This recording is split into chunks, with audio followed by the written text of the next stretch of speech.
Alors, JO de Paris 2024, les organisateurs cherchent encore des urgentistes, mais bénévoles. Il n'y a pas d'argent magique, Macron vous l'a dit déjà. Alors, où va l'argent des JO? Parce qu'ils ont forcément un budget. Bon, on va voir que il y a de l'argent, mais il n'a peut-être pas été investi au bon endroit, quoi. Mais avant tout ça, une petite vidéo sur le profil des personnes qui, effectivement, sont bénévoles pour les JO. C'est un événement qui se passe pas tous les ans. C'est ma première année de retraite. Et ben voilà, on y va. Sans eux, les JO ne seraient pas possibles. À 4 mois de la cérémonie d'ouverture, des milliers de bénévoles recrutés pour les Jeux Olympiques se réunissent ce week-end à Paris. On leur a demandé pourquoi c'était important pour eux de s'impliquer. C'est une expérience unique. Dire qu'on l'a fait, c'est incroyable. Pour bien représenter aussi notre pays, pour dire qu'on peut faire de grands événements comme celui-ci. Plutôt que d'être toujours en train de ronchonner, soyons positifs et faisons en sorte que ce soit une réussite. Je pense que ça va être bien si tout le monde s'implique et si tout le monde y met du sien. Ils mettent du sien, ça pourrait passer par payer les gens qui s'impliquent, quoi, aussi. On aura toute la lumière sur nous et on va montrer que voilà, on sait faire des grands événements, on l'a montré par le passé et là on va encore continuer à le montrer. C'est pour faire briller mon pays, donc j'espère que ça va hyper bien se passer.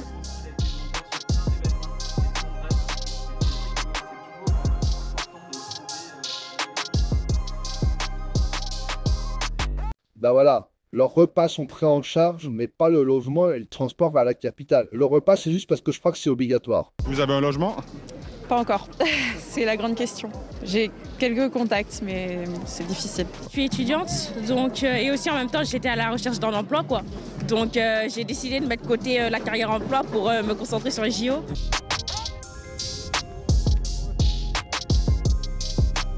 Il y a effectivement des personnes qui vont prendre sur leur congé, qui vont devoir engager des frais pour se loger pendant la période pendant laquelle elles vont intervenir pour les Jeux Olympiques.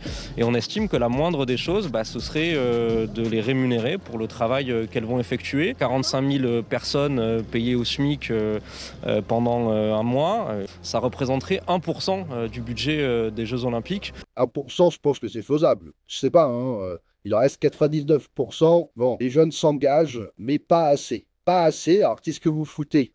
Vous voulez pas travailler bénévolement ou quoi, les gars? Il en manque 200 jours de médecins et urgentistes qui seraient nécessaires. Alors, on va se dire, mais où va l'argent? Eh bien, peut-être dans Céline Dion et Aya Nakamura, hein, au JO 2024 pour 2,7 millions d'euros. On ne peut pas payer les bénévoles, mais par contre, on peut lâcher presque 3 millions pour 2 chanteuses. Céline Dion. C'est énorme. Pourrait être les 2 top artistes invités par Emmanuel Macron. C'est énorme. À se produire donc lors de la cérémonie d'ouverture des Jeux Olympiques à Paris le 26 juillet prochain. Toujours d'après le Canard enchaîné, le montant de leur cachet serait déjà connu, 2 700 000 euros. Je reprends ce terme, c'est énorme. C'est énorme. Oui, merci pour l'intervention. Ça fait 4 fois que tu le dis. Merci pour cette analyse. On dirait les experts BFM. Donc artistiquement, je valide. 2 700 000. 2 700 000 pour 3 heures de cérémonie. Elle va pas chanter 3 heures. Ah bah non, c'est sûr, elle va chanter 2 elle va titres et hop. chanter 2 titres et merci, au revoir. 2 700 000. Ouais, ça fait 1 million de titres, quoi. Ça a un bon ratio, hein. Ouais, c'est quand même pas mal la chanson, quoi. C'était important de mettre autant d'argent, hein. S'il y a 3 millions à prendre, c'est là-dedans, hein. C'est là qu'il faut les mettre, c'est le plus urgent. C'est le plus urgent. Il y a un livre qui est sorti récemment, La face cachée des Jeux, qui a chiffré donc officieusement le coût total de la cérémonie d'ouverture. En moyenne, une cérémonie, ça coûte 35 millions d'euros. Hein. La cérémonie de Londres en 2012, c'est 35 millions d'euros. Eux, ils chiffre officieux, à prendre avec des pincettes, entre 350 et 500 millions d'euros pour la cérémonie d'ouverture, pour le long de la scène. D'accord, les chiffres sont pas encore officiels. Mais enfin, à mon avis, ça va tourner dans ces eaux-là.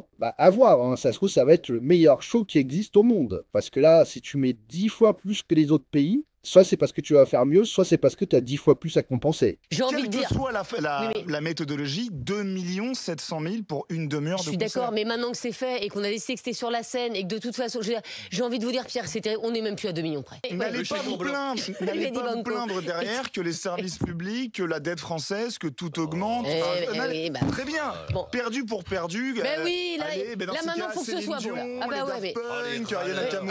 Ça sert à quoi de fêter la nouvelle si derrière tu dis bon c'est fait, de toute façon c'est fait. Non, il n'y a pas de c'est fait. Parce que là, s'il diminue ton salaire à la moitié, bon c'est fait. c'est pas la peine de pleurer alors. Je sais pas ce qu'elle veut dire par là, c'est fait, excuse-moi, y a rien qui est fait correctement là. Mais il faut que ce soit beau là maintenant, là ça y est là. Très bien, très bien. Bah oui, on va pas faire un truc cheap. Le long du canal Saint-Martin. Oui, arrêtez.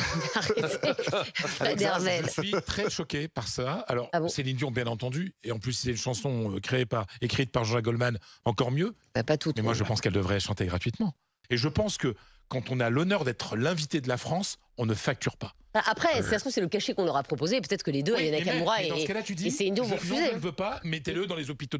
Oui, tu pas, ils vont refuser le chat gratuitement, comme par hasard. Ah bah là, s'ils refusent et qu'ils disent, comme elle dit, ouais, mettez-le dans les hôpitaux, etc., bah oui, je fais une vidéo d'excuses. Hein. Mais bon, spoiler, il n'y aura pas de vidéo d'excuses. Et moi, on m'invite à faire une prestation pour les JO. Pas pour 2 millions. Mais pour 2 millions, Fred. Je dis, on t'a invité ou pas? Ouais, alors, une prestation pour les JO, moi, 200 000, j'y vais. Prix d'amis, hein, prix d'amis. On est effectivement plus à 2 millions près parce que je crois que, alors je parle sous le contrôle de Pierre, mais je crois que le coût final pour les finances publiques françaises va être de plusieurs milliards. Voilà. C'est ça? C'est les JO. Elles sont pas invitées pour un goûter d'anniversaire, là. Hein. Elles vont chanter, et là, la visibilité est mondiale, en fait. Bon, refusera pas, on verra bien. Pour finir, comme d'habitude, je vous invite à cliquer sur le lien en description afin de découvrir la lettre confidentielle de Géopolitique Profonde qui arrive directement dans votre boîte aux lettres. Ça vous permettra d'avoir plus d'informations sur le monde de manière globale au niveau géopolitique, financier, d'avoir les informations clés pour pouvoir également conserver votre argent et le protéger surtout. En plus de tout ce qui est géostratégie, macroéconomie, des informations sur le mondialisme, etc. Donc allez jeter un œil, vous m'en direz des nouvelles. Il y a vraiment des choses intéressantes. C'était Yves pour Nope. À bientôt.